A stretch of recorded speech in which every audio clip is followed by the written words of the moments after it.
अस्सलाम वालेकुम जी। आज हम डिस्कस करेंगे जी कार्डिक अरेस्ट और हार्ट अटैक के बारे में। इजी सा मैं आपको ओवरव्यू दूंगा एक एक करके, ठीक है। बाकी चीज़ें आपने खुद पढ़ लेनी है, क्योंकि एक बार आप पढ़ेंगे तो आपको जो है ना वो समझ आ जाएगा। तो बगैर वक्त ज़ाया किए हम शुरू करते हैं, ठीक है। तो बेसिकली सबसे पहले मैं आपको थोड़ा सा ओवरव्यू देता हूँ, उसके बाद मैं आपको इनको अलग अलग समझाता हूँ, ठीक है। हार्ट अटैक मतलब कि हार्ट को ब्लड नहीं मिल रहा, ठीक है।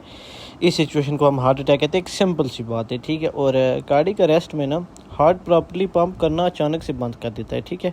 प्रॉपर्ली पंप करना हार्ट जो है ना वो बंद कर देता है इस सिचुएशन में, ठीक है।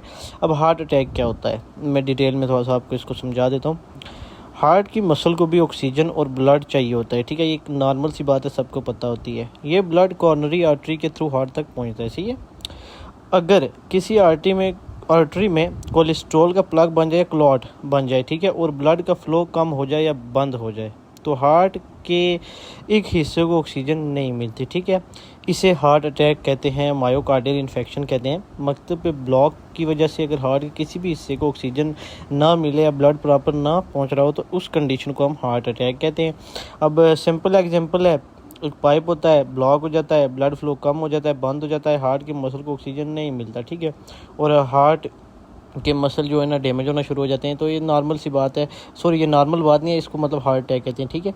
अच्छा, इसकी कुछ कॉमन सिम्टम्स होते हैं, जैसे सीने के बीच में प्रेशर, स्क्वीजिंग वगैरह होना, पेन, डिस्कम्फर्ट लेफ़्ट या दोनों आर्म में, ठीक है। इसके अलावा बैक, नेक, जॉ, स्टोमिक में डिस्कम्फर्ट होना, सांस फूलना, पसीना आना, ठंडा पसीना आना, ठीक है। नोज़िया, वोमिटिंग, ठीक है। चक्कर वगैरह आना, ठीक है। वीकनेस होना, ये इसके हार्ट अटैक के सिम्टम्स में, ठीक है। हर पेशेंट में जो है ना सिम्टम बेसिकली नहीं होते। और वुमेन में कभी चेस्ट पेन की बजाय शॉर्टनेस ऑफ ब्रीथ हो जाता है, नोज़िया, वोमिटिंग वगैरह हो जाती है। इस तरह की जो कंडीशन आ जाती हैं। अब हम कार्डिक अरेस्ट को थोड़ा सा डिस्कस कर लेते हैं।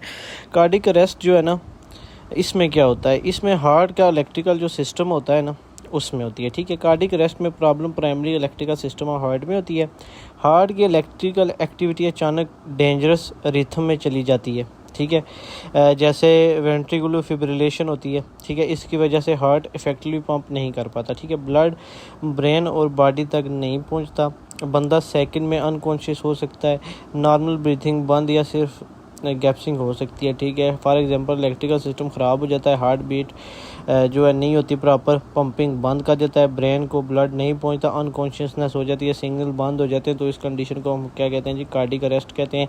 तो दोनों में बेसिक यही फ़र्क है। हार्ट अटैक में कभी जो हार्ट अटैक यानी कभी कभी कार्डिक अरेस्ट कॉज कर सकता है, ठीक है, लेकिन हार्ट अटैक कार्डिक अरेस्ट नहीं बनता, ठीक है।